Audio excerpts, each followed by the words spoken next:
Magandang umaga po, church. Good morning. Batiin mo naman yung katabi mo. Sabihin mo, good morning. Masaya ako nakasama kita ngayon. Lalo ni, kung may katabi kang first-timer, yung ngayon lang nakapunta dito, sabihin mo, welcome.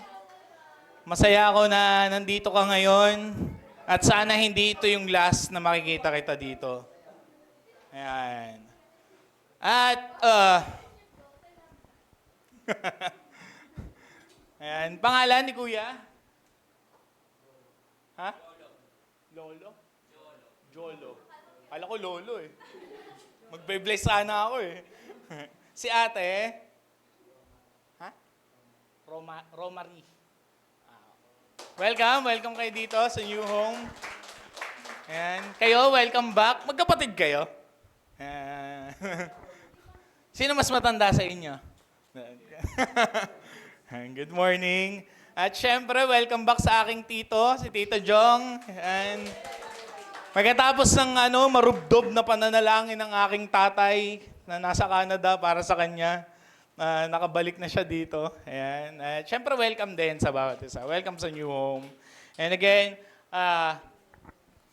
yung mga ngayon lang ulit nakarating, o nga pala, sige Benedict pala, welcome back. Ayan. Saktong-sakto yung dating nyo. Sabi mo sa kate mo, saktong-sakto. Kasi, paumpisa pa lang tayo ng series. So last week, nag-start tayo ng series natin patungkol sa ang Ebanghelyo ni Juan, o ni San Juan, o ni Apostol Juan. So, at last week, diniscuss natin, isang mabilis na overview lang. Halos dinaanan natin mula umpisa ng Book of John hanggang sa dulo ng aklat ng Juan, no? At inisa-isa natin. At ang pinakamahalaga doon ay sinabi ni Apostol Juan o ni San Juan kung ano yung layunin, kung bakit niya nasulat ang ebanghelyong ito. At yun ay para ang bawat isa sa atin ay sumampalataya na si Jesus, ang Kristo, siya ang anak ng Diyos, at kapag tayo sumampalataya sa Kanya, tayo ay magkakaroon ng buhay. Yun yung So, it's important to keep that in mind, no? Itatak na natin yun sa isip natin kasi buong series na pag-uusapan natin ito, yun yung ibig sabihin, bawat detalye ng pag-uusapan natin, yun yung pinupunto ni San Juan o ni Apostol Juan o ni John the Beloved. Yan. Yan yung pinupunta niya. Ano ulit yon? Sige, maganda i-memorize na natin, no? Na si Jesus, ang Kristo, siya ay Diyos, at kapag tayo sumampalataya sa Kanya, magkakaroon tayo ng buhay na walang hanggan. Ano ulit? Si Jesus, ang Kristo, siya ay Diyos, at pag tayo sumampalataya sa Kanya, magkakaroon tayo ng buhay na walang hanggan. And that's actually, yun yung mag-uumpisa tayo ngayon. Mag-uumpisa na tayo maghimay, no? Mula John chapter 1. So ngayon po, inahayaan ko bawat isa, tayo po ay tumayo. Ilabas ang ating mga Bible. Mapa yan ay physical Bible, no? Praise God, Tito Charlie, may dala. Sinong kaya magsabi na, ako ay may dalang sarili kong physical Bible? Yan. Praise God. Yan ay, bakit? Kasi ito ay salita ng Diyos. Ako ay maaaring magkamali. Ito hindi. Okay? So, yung mga sinasabi ko dito, i-check nyo kung yan nga ba talaga yung nakasulat dyan. Kasi baka ako'y mali, patanggal nyo na ako, palit na kayong pastor. Alright? So, ngayon, babasahin natin ay pinakaumpisa, John chapter 1, verses 1 to 5. So, yung mga may dalang Bible, share nyo sa mga katabi nyo.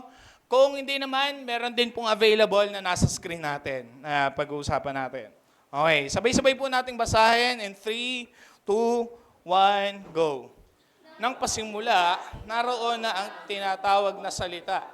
Ang salita ay kasama ng Diyos at ang salita ay Diyos. Sa simula pa'y kasama na siya ng Diyos. Nilikha ang lahat ng bagay sa pamamagitan niya at walang anumang nalikha nang hindi sa pamamagitan niya. Ang salita ang pinagmulan ng buhay at ang buhay na ito ay ilaw dahil bibigay liwanag sa mga tao. Ang ilaw na ito ay nagliliwanag sa kadiliman at hindi ito nadaig ng kadiliman. Purihin po ang pagbabasa ng salita ng Diyos. Panginoon, tayo po yung manalangin. Lord, we thank you God. Salamat Lord sa umaga na ito, Lord, na nakasama ko yung mga kapatid ko dito. Mapa ito yung mga kapatid na matagal ko nang kasama dito. O mga kapatid na ngayon lang namin nakasama, mga kapatid na ngayon lang namin ulit nakasama, Panginoon. Salamat Lord dahil naniniwala ko na kaya sila nandito kasi sila yung gusto mong kausapin, God. At God, dalangin namin na ang aming tenga, ang aming isip ay maging bukas, Lord God, sa pagsusuri at pag-aaral ng iyong salita. At hindi lang ito para kami tumalino, kundi para mabago yung aming buhay, Panginoon. At ako rin po bilang mga ngaral, Panginoon, kasiyan nawa po ako ng banal mong spirito. Nawa, Lord, ang mga lalabas sa akin, bibigay yung mga gusto mong ipasabi sa iyong mga minamahal. At yung mga ayaw mo na may ipasabi, Panginoon, harangan mo na yung labi ko doon para hindi ko po yun mabigkas, Panginoon. At Lord, we thank you, God, and we glorify you. This is our prayer in Jesus' name. Amen. Thank you. Ayan. So, sige po, makakaupo na po. Makakaupo na po ang lahat. Makakaupo na po ang bawat isa. Alright. Okay. So, slide please. Ito yung katanungan na gusto nating sagutin ngayong umagang to. Pakilabas. Kung ang isip ng tao ay limitado, tama ba? O ang isip natin ay limitado, meron hangganan yung kaya nating alamin. Tama? Kasi ang utak natin ay ano lang yan, 3.5 lang daw po. 3.5 pounds lang yung ano natin, yung brain natin, no? So that was like roughly mga 2 kilo lang, no, yung utak natin. Kung ang isip natin o ang isip ng tao ay limitado, paano natin o paano niya mauunawaan kung sino ang Diyos na hindi limitado? In other words, if God is eternal, di ba? He is eternal. Paano mangyayari na ang taong mortal na kagaya natin ay maaarok o makikilala o paano natin siya maaabot? Paano natin siya, alam mo yun, kasi actually si Anselm nga po, kapag tinignan niyo yung ontological argument ni Anselm, ito ay medyo technical lang naman to. Pero si Anselm po is an apologist, theologian. Sabi niya, God is that which that greater cannot be conceived. In Tagalog, ang Diyos daw po, siya daw po yung wala nang makakahigit sa Kanya. So ngayon, kapag pag may nagsabi na, hindi God, hindi ako naniniwala dyan. Ang mas higit sa Diyos ay ang science. So ang Diyos mo ay science. Gets? Diyos, hindi ako naniniwala dyan. Mas naniniwala ako sa sarili ko. Ang Diyos mo ay ang sarili mo. Kasi para sa'yo, ikaw yung, di ba, ikaw yung, God, ang Diyos ay kung sino yung, walang makakapantay o wala ka nang kayang maisip all throughout history, mula pa nung pinakaumpisa hanggang sa dulo, walang hihigit sa Kanya. Yun yung Diyos. Alright? So, isang mabilis lang yun. Pero, isang mabilis lang po muna, no? Gusto ko lang just to break the ice. Kapag sinabi kong, meron akong, tingnan natin kung mahuhulaan nyo to kung sino to i-describe ko. Okay? Ang suot niya lagi ay combination ng blue at red. Kapag siya ay nakasalamin, hindi mo siya makikilala kapag siya ay nakasalamin at kapag siya ay may suot na kulay pulang kapa at yung brief niya nasa labas. Sabay-sabay, sino yan? 1, 2, 3. Si Superman. Hindi ko sinabi kung sino si Superman. Dinescribe ko lang kung sino siya. Ito naman, siya naman po ay sobrang yaman. Sobrang talino na engineer at sa sobrang talino niya, nakabuo siya ng isang suit.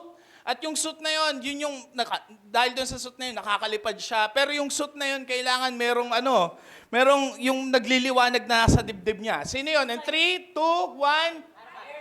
Si Iron Man. Okay. So ngayon, ito naman. kapag sinabi kong ito ay ito ay napaka-cute, singkit, kalbo, kamukhang-kamukha niya yung nanay niya. Sino tinutukoy ko? Si Cadence, no?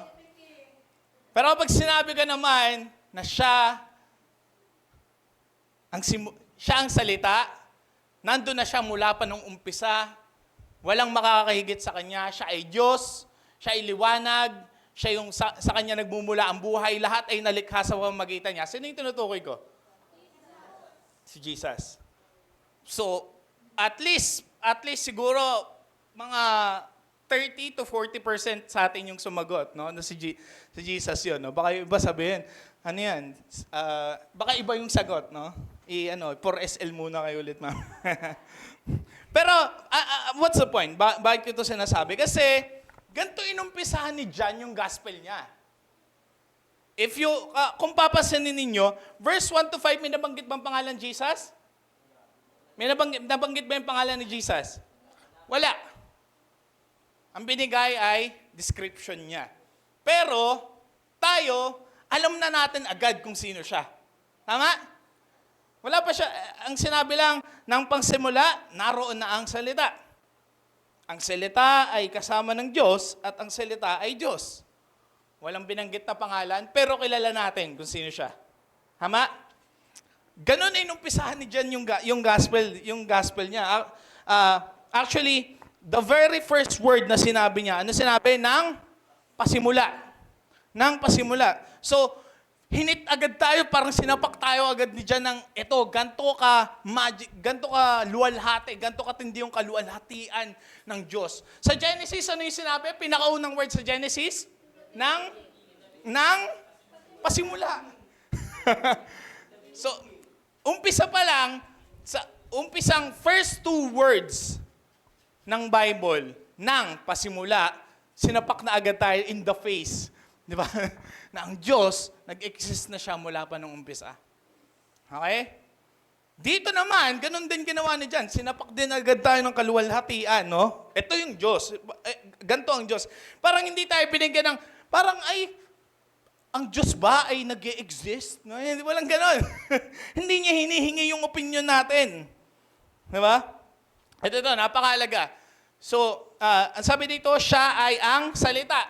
Ang salita, correct me if I'm wrong, yung mga sinasabi natin, yung mga words natin, ito ay kung ano yung nasa laman ng isip natin. Tama? Yung salita, ito ay inihahayag ng salita natin kung ano yung nasa isip natin. Nakikita ba yung nasa isip natin? Hindi. Nakikita mo yung nasa isip mo? Ba? Kala ko nakikita ni Kuya yung nasa isip niya eh. Hindi natin nakikita yung nasa isip natin. Tama? Pero, kapag sinabi natin to, lalo kapag sinulat, doon natin siya makikita. Ay, okay, ito pala yung sinasabi ko. Okay? For example, ito na lang. Lahat ito, lahat to nasa isip ko lang. Pero dahil sinulat ko, makikita nyo. Hindi nyo nga lang mababasa. Ako lang makakaintindi niya. Alright, so, ito din po, part pa rin po ito ng introduction. Ang pagkakaunawa, bakit po napaka-importante na right off the bat, ito yung sinabi agad ni Apostol Juan patungkol sa pagka-Diyos ni Jesus. Bakit? Kasi ito po ay napakahalaga. Ito po ang pundasyon ng pananampalataya ng Kristyanismo. Lagi ko po ito sinasabi sa inyo. Kapag may nagsabi na, meron tayong mga essential na beliefs ng faith natin, pinag-usapan natin yun last series, di ba? Kapag ang isang relihiyon o isang tagapagturo, sinabi niya na si Jesus ay hindi Diyos, hindi po Kristiyano yun. Okay? Hindi po Kristiyano yun. Maybe they are ibang religion, pero hindi nila pwedeng i-claim na sila ay Christian. Dahil ito yung hinohold na pananampalataya ng mga Kristiyano mula pa nung umakyat si Jesus sa langit. Yun na yung pinapaniwalaan. So maybe there are ibang relihiyon sila, pero hindi nila pwedeng i-claim na sila ay Kristiyano. More on that later. Napakahalaga po nito sa Christian faith. But also, this is also important sa pananampalataya natin, sa personal na pananampalataya natin. Mahalaga na maunawaan natin na si Jesus ay Diyos. Bakit? Kasi, ito sinabi ko na rin to last time, pero for the sake ng mga wala dito, kung si Jesus ay hindi Diyos, hindi natin siya dapat sinusunod. Tama? Anong sense? Anong sense na para sundin yung anong sense para sundin yung mga sinasabi niya kung siya ay hindi Diyos? Ito po ilang quote. Kung sa pananampalataya po natin, kung si Jesus siya yung tagapagligtas pero hindi siya Diyos, para siyang tulay na sira. Tama? Ano ibig sabihin ko doon? 'Di ba? Uy, may nakita kang tulay. Sige, dadaan ako dito sa tulay. Pag tingnan mo sa dulo, sira pala yung tulay. Makakatawid ka ba? Hindi. So, kung si Jesus ay tagapagligtas lang at hindi siya Diyos, ganun siya. Ito ba po? Kung si Jesus ay hindi Diyos, namatay lang siya para sa mga kasalanan niya. Tama? Binayaran niya lang yung kasalanan niya, hindi yung kasalanan natin. Ibig sabihin, kung binayaran niya lang yung kasalanan niya, hindi yung kasalanan natin, wala tayong pag-asa. Wala tayong inaasahan. Slide please. Si Jesucristo ang walang hanggang salita, ang lumikha ng lahat na nagahayag ng buhay at liwanag ng Diyos sa madilim na mundong ito. Ito, napaka-importante rin po na i-take note natin. Hindi natin makikilala ang Diyos maliban, ito yung sagot dun sa tanong natin kanina. Kung ang Diyos ay Diyos, hindi natin siya pwedeng makilala. Hindi natin siya pwedeng maabot ng utak natin. Kasi kapag narok na natin siya ng utak natin, kapag napagkasya natin siya sa utak natin, hindi siya Diyos. Kapag, alam mo yun, ay grabe, ito ang Diyos, ito talaga siya. Pag naunawaan na natin siya, ibig sabihin, mas matindi yung utak mo kaysa sa Kanya. Tama? Pero, ito po, hindi natin makikilala ang Diyos maliban kung pipiliin niyang ihayag ang Kanyang sarili sa atin. Tama? Verse, sabi po sa 1 Timothy chapter 6 verse 16, siya lang ang walang kamatayan at nananahan sa di malapit-lapitang liwanag. Di malapit-lapitan daw. Hindi siya nakikita o maaaring makita ni numan. Hindi natin siya pwede makita unless ipakita niya yung sarili niya sa atin. Bakit? Kasi una, God is a spirit. Di ba? Spirito ang Diyos. Unless na magkatawang tao siya, hindi natin siya makikilala o hindi natin siya makikita. Okay, and that brings me to my first point. Yan, first point na po tayo. Una, si Jesus ang walang hanggang salita. Mabasa yan sa chapter 1, verse 1 hanggang 2. Pero himay-himayin natin. Una, si Jesus ay ang walang hanggang salita. Ano sabi dito? Ano yung unang verse ano yung unang phrase o parirala na binanggit dito? Nang pasimula. Nang pasimula. Doon muna, himay muna natin. Ito yung sinasabi ko kanina. Diba? Nung pasimula, ando na yung Diyos. Ibig sabihin, hindi, yung nagsulat nito, si Apostol Juan, he is assuming na naniniwala, na alam mo na may Diyos. Di ba? Hindi niya hinihingi yung opinion mo kung may Diyos ba o wala. Di ba? Kaya, hindi na lang din nakakapagtaka no, kung bakit ito yung mga laging inaatake ni Satanas. Kapag tinignan niyo po yung lahat ng mga heretikong katuruan mula nung unang na-establish ang church, dalawa lang po. Kadalasan, dalawa lang po yung bumabagsak. Una, hindi sila naniniwala na si Jesus ay Diyos. That's the heresy. Kung gusto niyo pong balikan, na-discuss natin yan sa mga previous natin. Diba? Yung heresy na si Jesus ay hindi Diyos. O yung iba naman, si Jesus daw ay hindi tao. So, parehas heretic na view yun. Yung mga nagsasabi na si Jesus ay hindi Diyos o si Jesus ay hindi tao. Kasi naniniwala tayo na Jesus, He is unique. Sobrang kakaiba niya sa lahat. Diba? Sa lahat, siya yung pinakakakaiba. Kasi, diba, siya yung Diyos na nagkatawang tao. At the same time, siya din ay tao na Diyos din siya at the same time. Kung paano natin yung iintindihin, hindi ko alam. Kasi nga Diyos siya. Alright? So, isa to sa mga yung inaatake na katuruan ng mga kaibigan natin, 'di ba? Na kaibigan, hindi po kapatid kasi hindi natin sila kapare ng pananampalataya. INC o mga Jehovah, may mga iglesia, alam naman natin 'yon, 'di ba? Sabi nila na si Jesus daw ay hindi Diyos. Pero ito kagandahan. Okay lang po ba? Gagamit tayo ng Bible na ginagamit nila. Okay lang po? Okay lang po sa inyo? Okay. So, ang Bible po na kadalasan na ginagamit nila ay layman translation, kung hindi ako nagkakamali. Pero ito po yun. Sige, slide please.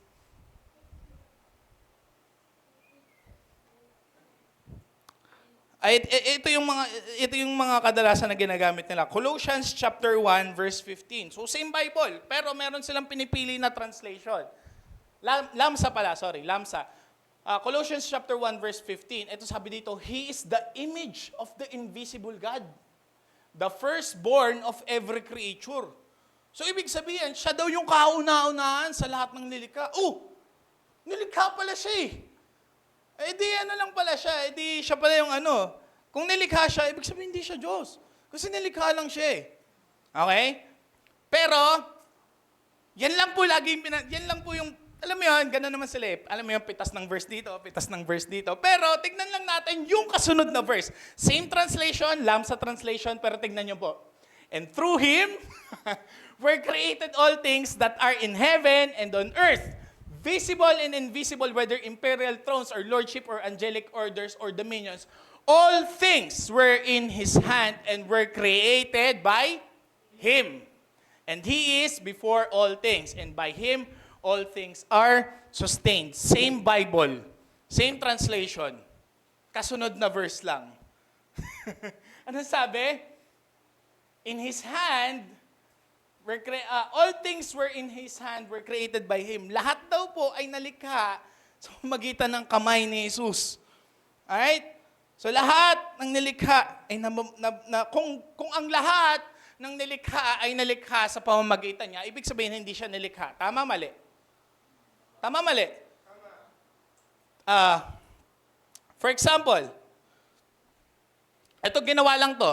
Sinong gumawa na ito? Vivo yung gumawa na ito, ng phone na to.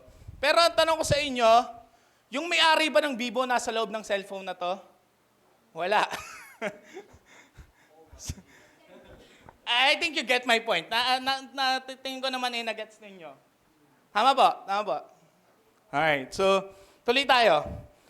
By the way, balik muna natin yung sa verse na natin. Sabi dito sa John chapter 1 verse 3, same din.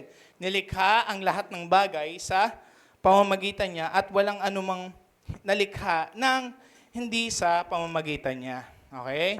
So lahat ng bagay ay nalikha sa pamamagitan niya at walang bagay na nalikha. Parang inulit niya lang, pero I believe that's for emphasis, no? Parang, Kung in case na hindi mo na-gets nung unang beses kung sinabi, ulitin ko ulit. Boom. Okay. So unang dapat natin maintindihan, di ba? Si Jesus ay walang hangganan. Wala siyang umpisa, wala siyang wakas. Pangalawa, si Jesus ang ikalawang persona. Ano naman po yung sabi dito sa kasunod? Ng pasimula, naroon na ang tinatawag na salita. Ang salita ay kasama ng Diyos. Okay, so yung salita pala na to, nung umpisa pa, kasama na siya ng Diyos. So, ibig sabihin, hindi lang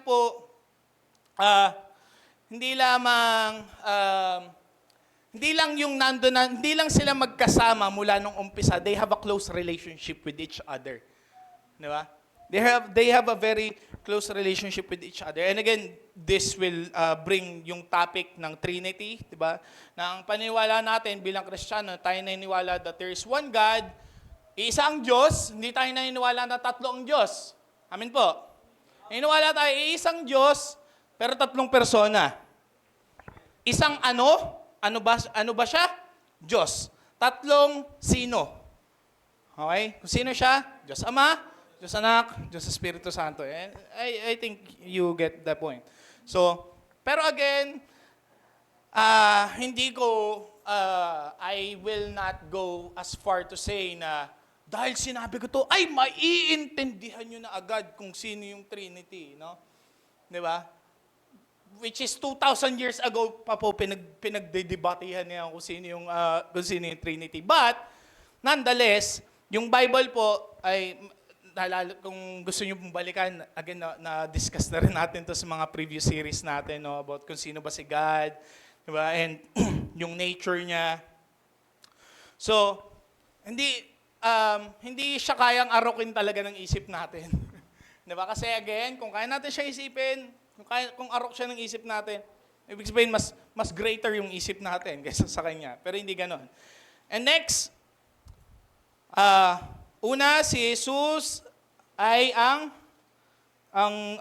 si Jesus ay walang hanggan. Si Jesus ay ang ikalawang persona. Pangatlo, si Jesus ay Diyos. Sabi dito, tuloy natin, verse 1 pa rin. Sabi dito, ang salita ay kasama ng Diyos at ang salita ay Diyos. Notice nyo, no? Bakit hindi dito sinabi na ang salita ay ang Diyos? Di ba? Ang salita ay ang Diyos. Ibig sabihin kasi, again, dito papasok ulit dito yung ibang heretikong katuruan naman to, na parang sinasabi, si Jesus lang yung Diyos, yung Ama tsaka yung banal na Espiritu, hindi. So, di ba? Pag may gano'n, kasi may pantukoy na.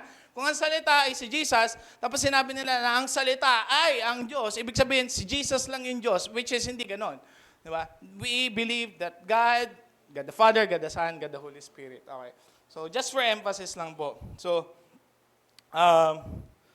ano ibig sabihin nito na ang salita ay Diyos? Ibig sabihin lang nito, kaya siya tinanggal kaya wala yung word na ang, kasi talagang gusto ni John na talagang pagdikitin to. Yung salita ay Diyos. Meaning, pareha sila ng diwa at pareha sila ng katangian. Diba? Ano yun? Dear God. Isa sila ng diwa. Isa sila ng takbo ng isip. Iisang ng ama at ng anak. Diba? At lastly,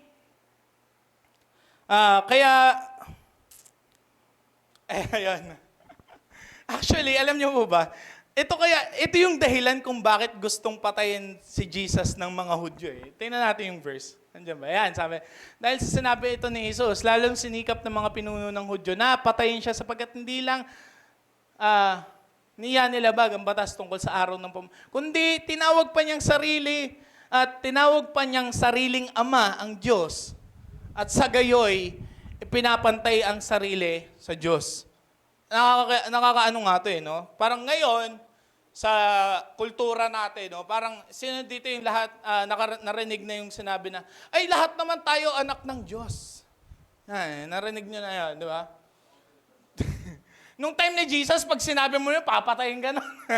Si Jesus nga gusto nila ipapatay dahil dun eh. So, the point is, nakakatawa pa dito, may next verse ata dyan, 22 and 23. Andyan ba? Hindi. Sige, basahin ko na lang dito. John chapter 5, verse 22 and 23. Basahin nyo rin sa mga Bible nyo kung gusto nyo.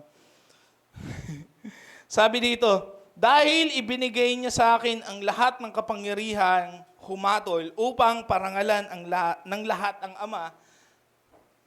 Upang parangalan ng lahat ang anak tulad ng pagpaparangal sa Ama. Hindi niya tinanggi, hindi niya sinabing, ay, sige, para iwas gulo na lang. Hindi talaga ako. Sabi niya, hindi, sabi niya, kung paano niyo pinaparangalan yung Ama, ganun niyo parangalan yung anak. Di ba? Parang nagdagdag ng uling sa apoy. Ang term ng mga Gen Z doon ngayon, gaslighting. Yan, gaslighting daw. Alright, so, next. So, si Jesus ay walang hanggan. Si Jesus ay ang ikalawang persona. Pangatlo, si Jesus ay Diyos. Pang-apat, si Jesus ang salita. Si Jesus ang salita. So, wala dito, pero pag pinas-forward nyo sa John chapter 1, verse 14, basahin natin. I believe nandiyan yan. Sabi dito, nagkatawang tao ang salita. So, yung salita na tinutukoy sa John chapter 1 hanggang chapter 5, verse 1 hanggang verse 5, dito sinabi, yung salita ay nagkatawang tao. Nagkatawang tao ang salita. So, pag sinabing word o salita o yung word na salita, dalawang pagkagamit yung ibig sabihin nito. Pwedeng yung word na spoken, 'di ba?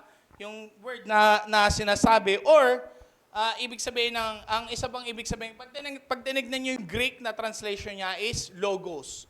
Doon nagmula yung term na yung ginagamit natin ngayon na logo. For example, kapag nakakita kayo ng Apple na may kagat, ano yung pumapasok na company sa isip nyo? Apple or iPhone. Or yun. Kapag nakakita naman kayo ng square, 4 na square tas magkakaibang kulay. Microsoft, di ba? Pag nakakita kayo ng bubuyog na kulay pula at puti na nakangiti. Jollibee, di ba? So, yun yung revealed. So meaning they are representing a specific brand. So si Jesus ganun din. So una, himay muna natin to. Bilang siya ay salita, pinakita ni Jesus ang Diyos na hindi makikita.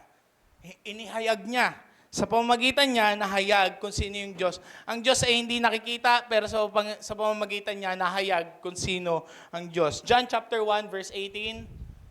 Yan, sabi dito, wala pang nakikita sa Diyos Ama kahit kailan. Ngunit, ipinakilala niya sa atin ang kanyang bugtong na anak, na Diyos din ang kapiling, na Diyos din nga at kapiling ng Ama. Yun, na Diyos din nga at kapiling ng Ama. Alright, so, again, ano sabi dyan? Wala pang nakakita sa Diyos Ama, pero pinakita, inihayag sa atin sa pamamagitan ng kanyang bugtong na anak. Okay, so, ano yung personal application naman nito? Dahil inihayag ng Diyos kung sino siya sa pamamagitan ni Jesus, ibig sabihin, kaya natin siyang makilala personally. Hindi lang basta, may God. Okay, si God as a concept. Naniniwala ako sa Diyos. Pero, parang Diyos na, sige, siya yung lumikha. Okay, tapos siya yung nagpapagalaw sa lahat ng bagay. Okay, dun siya. Pero hindi natin siya pwedeng makilala personally. Pero dahil kay Jesus, pwede. Alright? Gets po? Andiyan pa kayo? Andiyan pa kayo? Ayan. So, pangalawang ibig sabihin, diba? Dahil si Jesus ang salita, ipinapakita nito na pwede tayong tumugon sa Kanya. Dahil nga salita siya, pwede tayong tumugon sa salita niya. Okay? John chapter 3 verse 36, andiyan ba yan? Thank you. Ang sumasampalataya sa anak ng Diyos ay may buhay na walang hanggan. Ngunit, ang hindi sumusunod sa Kanya ay hindi magkakaroon ng buhay na walang hanggan, kundi mananatili sa Kanya ang galit ng Diyos. Okay. So, hindi lang pala pwedeng makilala natin ang Diyos sa pamamagitan ni Kristo, pero dahil sa pamamagitan ni Kristo, inihayag sa atin yung salita, ibig sabihin, kung ano yung mga sinabi ni Jesus, yun yung mga dapat natin ginagawa. Dapat sinusunod natin yun. Tama? Kasi salita ng Diyos yun. Amen. Kung yung mga sinabi ni Jesus ay salita ng Diyos, yun yung mga dapat ginagawa natin. Matinding pagkakamali kapag binaliwala natin yung mga salita na yun. Guys, sabi dito, ngunit, ang hindi sumusunod sa Kanya ay hindi magkakaroon ng buhay na walang hanggan. Pinag-uusapan lang namin yun nila Tito yung nakaraan, di ba? Alam mo yan, pwede mo madali sabihin na, naniniwala ako sa Diyos. Yes, I believe. Ang tanong, sumusunod ka ba sa Diyos? Sumusunod ka ba sa Diyos? Kasi sabi diyan, kung hindi, baka wala akong buhay na walang hanggan. Okay. Second point. Yan. Second point na po ako. So, ang first point natin ay si Jesus ang walang hanggan na salita. Pangalawa, si Jesus ang may likha o si Jesus ang may akda ng lahat. Ito naman yung mababasa natin sa John chapter 1 verse 3. Nilikha ang lahat ng bagay sa pamamagitan niya at walang anumang nilikha ng hindi sa pamamagitan niya. Okay. Actually, ganun din, no? Hindi rin nakakapagtaka kung bakit isa to sa mga laging inaatake ng kaaway o ni Satanas. 'Di ba? Yung doktrina o yung katuruan ng Biblia na ang lahat ng bagay ay nag-umpisa dahil nilikha ng Diyos. Bakit? Ang daming theories. Di ba? Merong Big Bang. Yan. Nagkaroon daw ng Big Bang. Nagkaroon ng malaking pagsabog at doon nag-umpisa ang lahat. As far as I know, wala pa akong nakita na sumabog tas nabuo. May matino at maayos na nabuo dahil sa pagsabog. Di ba? So, ito pa yung nakakatawa. Dati, yun yung tinuturo sa atin sa school. Tama? Hindi ko alam kung hanggang ngayon, tinuturo pa rin yung theory ng Big Bang sa school. Ngayon, dahil nga napatunayan nila, na ang theory kasi ng Big Bang, para sa mga hindi mga science nerds dito, ang ibig sabihin lang po ng Big Bang, kaya nila nasabi na may nag-umpisa kasi ang universe daw po ay lumalaki pa, nag-expand. So dahil nag-expand pa siya, ibig sabihin at one point, nasa isang ano lang siya, yung tinatawag na singularity o meron lang maliit na pinag-umpisahan niya tapos boom, sumabog. At ngayon, hanggang yung pagsabog na yun, hanggang ngayon, nagpapatuloy pa yun. Lumalaki pa. So, ngayon, ito yung nakakatawa. So, dahil nga, actually, hindi po ako against sa Big Bang. Pastor, naniniwala sa Big Bang. Opo, naniniwala ako sa Big Bang. Ang pinagkaiba lang natin, kilala natin kung sino yung nag-bang na yun. Kung sino yung nagpaumpisa na yun. Yun yung pinagkaiba sa akin. Sa mga nagsasabi lang ng science. Alam natin kung sino yung nag-umpisa yan. At yun yung, let there be light. And there was light.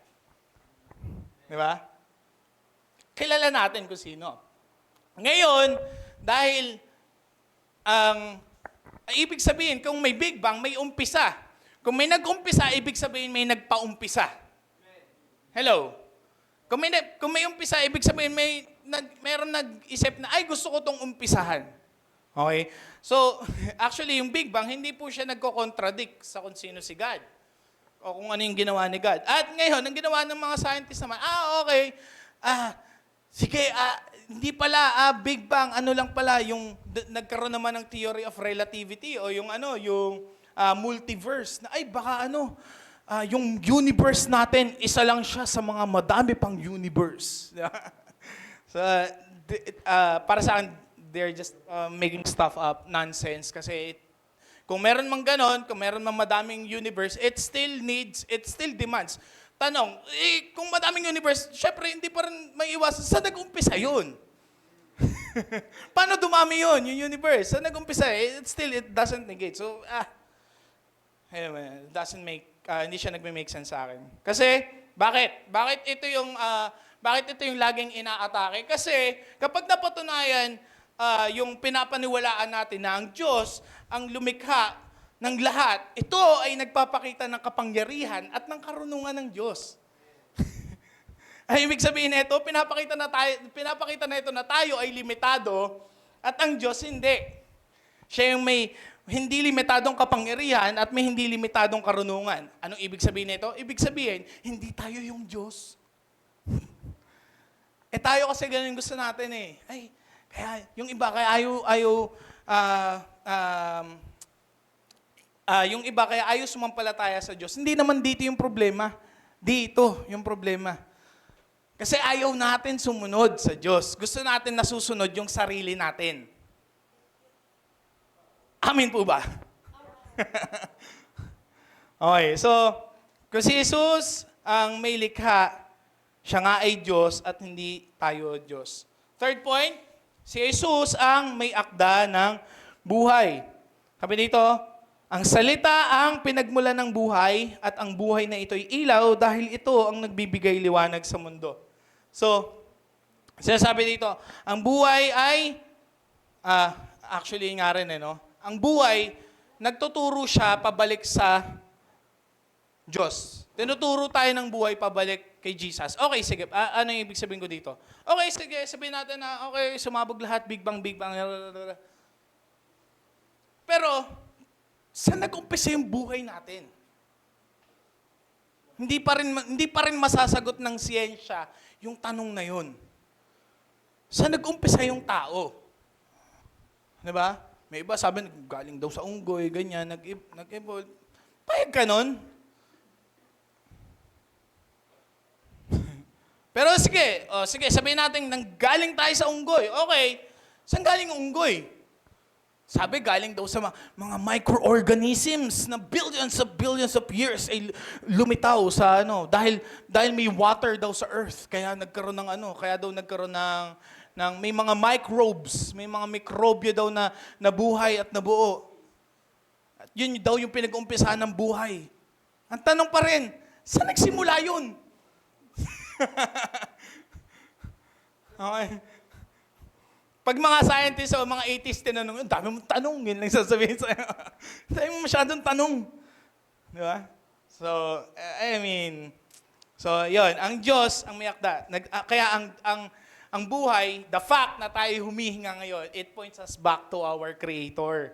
Tinuturo tayo na ito pabalik sa ating Panginoon. Sabi dito, ang salita ang pinagmulan ng buhay at ang buhay, sabi dito, sa English, onting lang po, bali ako ng konti sa English, patawarin niyo po ako, pero ang ganda kasi pag tinignan natin. Sa English, ang sabi dito, in Him was life. Sa Tagalog, ganda rin pala, ang salita ang pinagmulan ng buhay. So it points us back to creation. Diba? Pero hindi lang doon. The life, sabi dito, dahil ito, ang buhay na ito'y ilaw. So yung buhay pala na yun daw yung nagbibigay ng liwanag. Hindi lang tayo tinuturo nito sa paglikha, itinuturo din tayo nito sa ating kaligtasan or to our salvation. Bakit? Ano ibig sabihin nito? Yung dilim, yung kadiliman, ang sumisimbolo po ito ng ating kamatayang espiritual. Okay? Ang dilim, tumutukoy ito sa ating kamatayang espiritual. Kung si Jesus ang pinagmumulan ng buhay, siya yung kailangan ng mga patay dahil sa kasalanan. Ang tanging makakabuhay lang po sa ating spirito na patay dahil sa kasalanan, ay tanging si Jesus lang. Bakit? Simply because nagawa niya na yun eh. Diba? 2,000 years ago, binalot siya ng kadiliman. Yung mga kaaway, tumatawa sila, ayos! Mapapatay na natin to! Ipako na natin siya sa krus! Diba? Punong-puno ng kadiliman yung utak nila. Tapos yan, nakapako na si Jesus. Tapos sinuko na ni Jesus yung hininga niya. Ayos! Patay na! At sabi doon, nabalot daw ng kadiliman yung buong syudad. Balot ng kadiliman. So akala nila, yes! Ayos! Panalo na tayo! Eh kaso, nung ikatlong araw,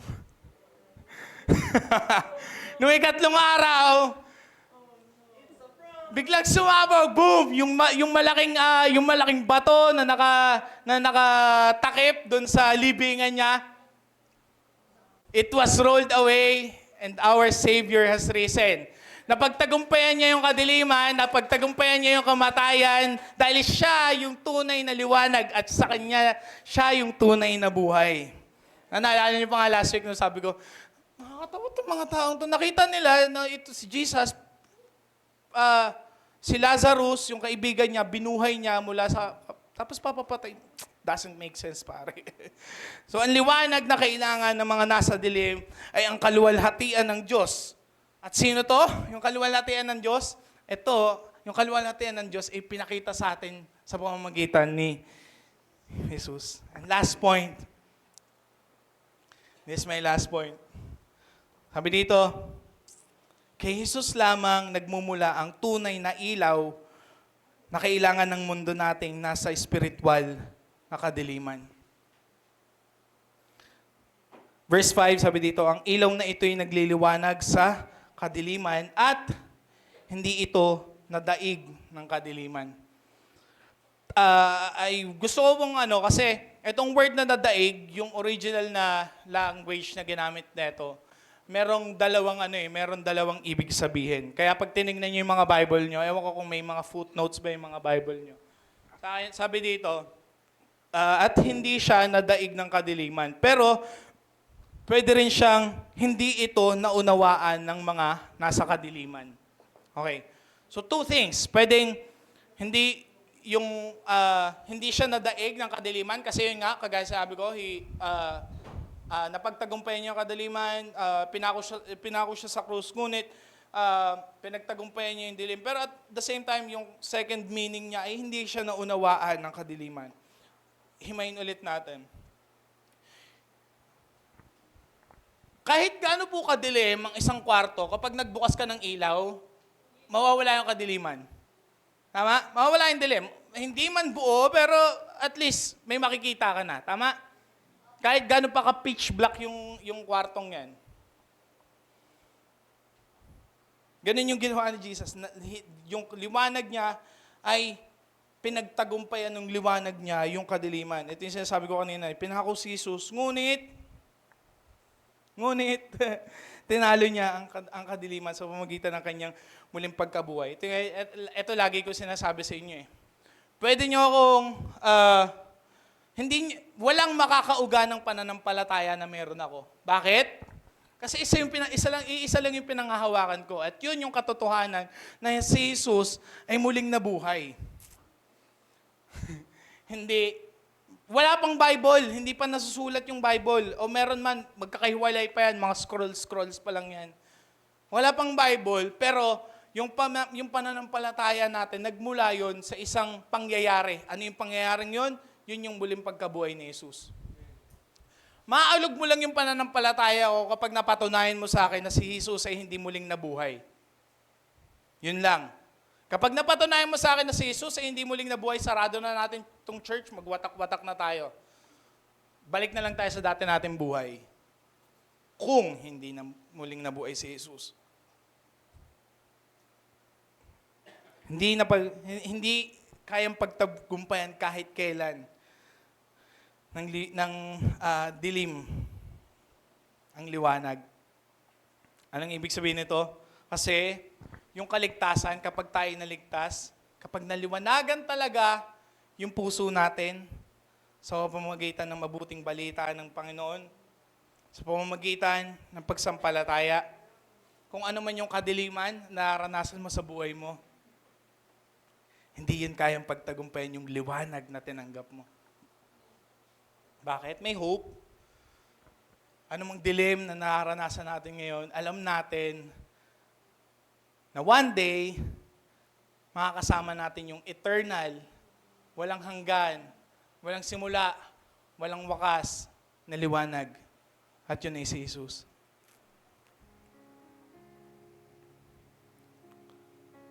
At yung isa pang ibig sabihin, yung sinasabi ko sa inyo, hindi na daig, pero at the same time, yung liwanag din daw, hindi rin daw siya naunawaan. Ano yung sabihin nito? Basahin natin sa verse 10. Chapter 1, verse 10. Sabi dito, naparito siya sa mundo, at kahit nalikha niya ang mundo, kahit nalikha ang mundo sa pamamagitan niya, hindi siya kinilala ng mundo. Mga kapatid, yung mga taong namumuhay po sa kasalanan, sadly, hindi nila makikita yung liwanag na nagmumula sa Diyos. Bakit? Hindi sa dahil hindi nila makikita. Simply, ayaw nila. Ayaw nilang makita.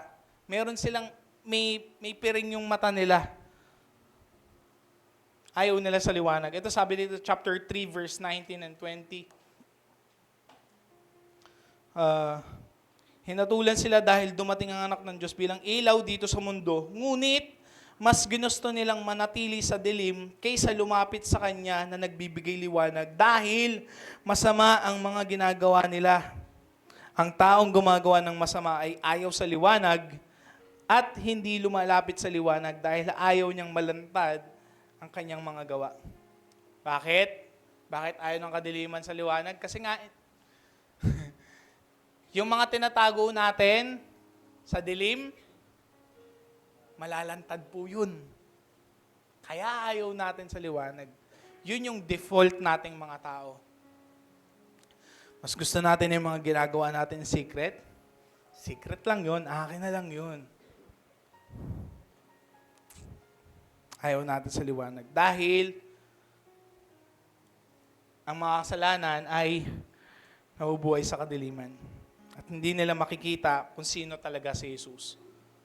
Hanggat tayo ay namumuhay sa kasalanan, hanggat tayo ay namumuhay sa kadiliman, hindi natin makikita kung sino talaga o ano talaga yung liwanag na tinanggap natin mula kay Jesus.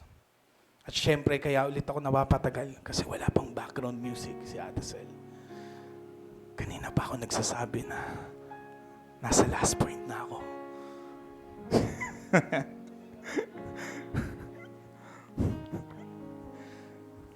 Again, just to break the ice, no? Tayo po'y tumayo.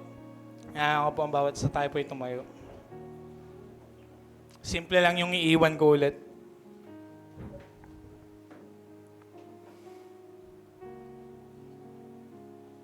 Nais mo bang makilala si Jesus?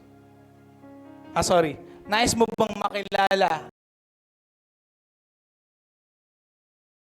ang Diyos? Kilalanin mo si Jesus. Kung sino si Jesus. Dahil si Jesus, siya ang kapahayagan ng Diyos. Makikilala lang natin ang Diyos sa pamamagitan niya. He is the only way kung paano natin makikilala. Siya lang yung kayang magdala ng magpaunawa sa atin na yung buhay natin ay sa Kanya galing. Therefore, kung yung buhay natin sa Kanya galing, dapat ito ay patungo din sa Kanya.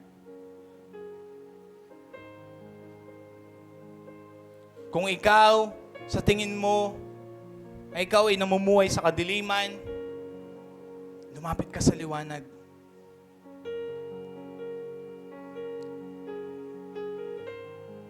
At yung kamatayang spiritual, pagkahiwalay natin sa Diyos, yun yung tinatawag ng Biblia na kamatayang spiritual. Tanging ang Panginoong Hesus lang yung kayang magbigay ng buhay sa'yo. At buhay na walang hanggan. Ngayon po, this is the point na hanap po tayo ng kapartner natin and we will again pray for each other. Hanap po kayo ng kapartner. Ito po yung mga bago kayo maghanap ng partner, ito yung mga mga questions na pag-uusapan natin. Ano ang mga importanteng katotohanan patungkol kay Jesus na iyong natutunan? Una, ibahagi natin sa partner natin. Pangalawa, sa anong paraan ka nabigyan ng pag-asa na si Jesus ang buhay at liwanag? Pangatlo, sino ang kakilala mong nasa kadiliman at alam mong nangangailangan ng tunay na liwanag na nanggagaling kay Jesus? Kung ikaw to, kung sa tingin mo ikaw to, yung nasa kadiliman, pwede mo rin tong i-share sa kapartner mo. Okay, so yun lang po. Grab a partner at you pray for each other. Mas maganda po sana yung mga hindi pa natin naka-partner. Yan, si Tito Charlie at si Tito Jong. Sige po, and bigyan po kayo ng 10 minutes to discuss.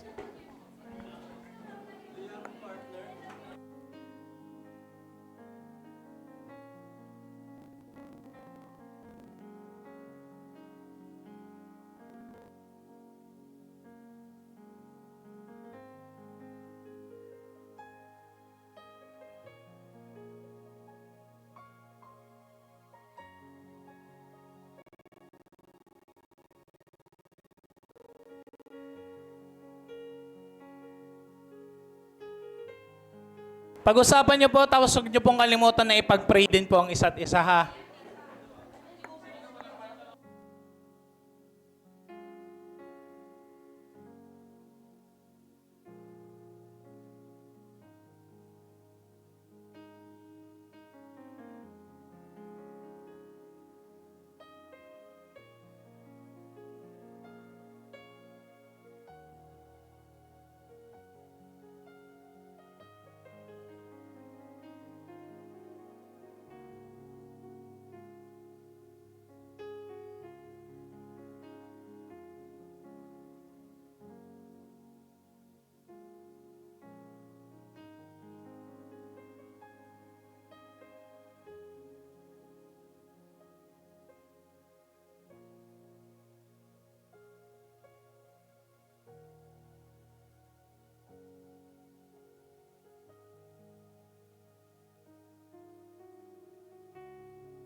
Kung tapos na po manalangin lahat, inaya ko po ulit ang bawat isa tayo po ay tumayo.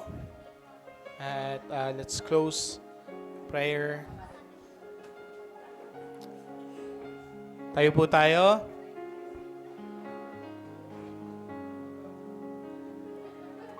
Ate Chin, tayo daw, Ate Chin. Tayo daw, Kuya Meme. Tayo daw. Ay. Sige ba, tayo pa yung manalangin. Hallelujah.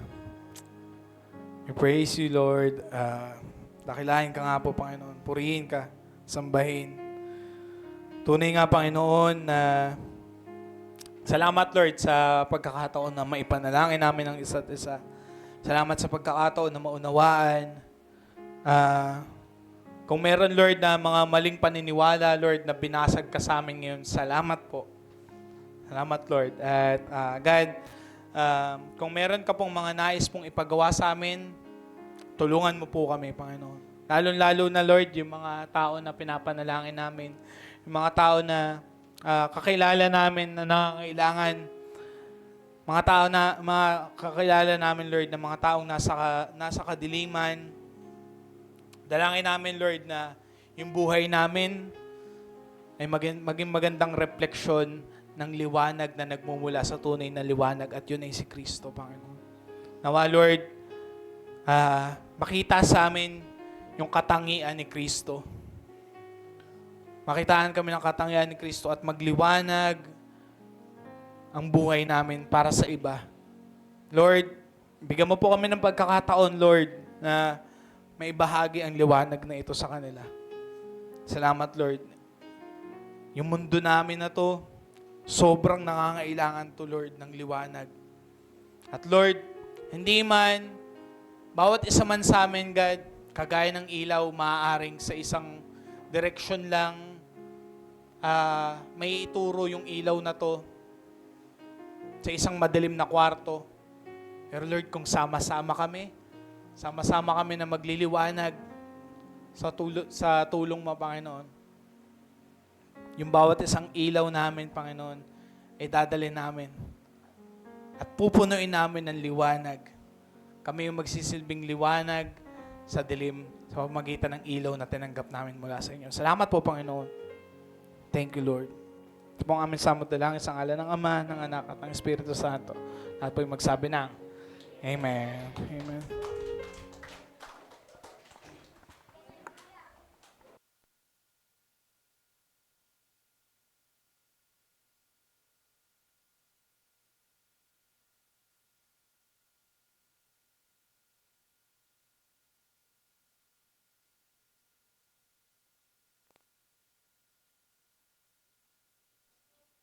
Low.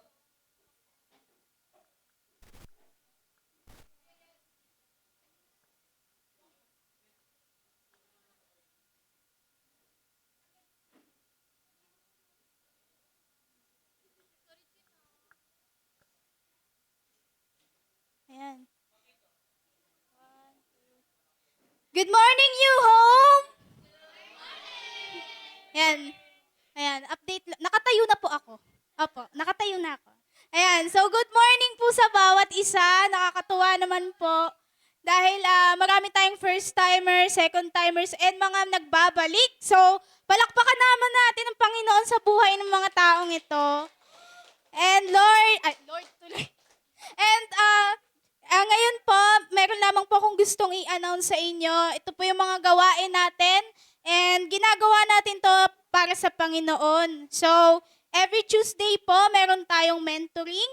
So, 6 p.m. po siya with Tatay Leleng and nagaganap po siya sa RFGC.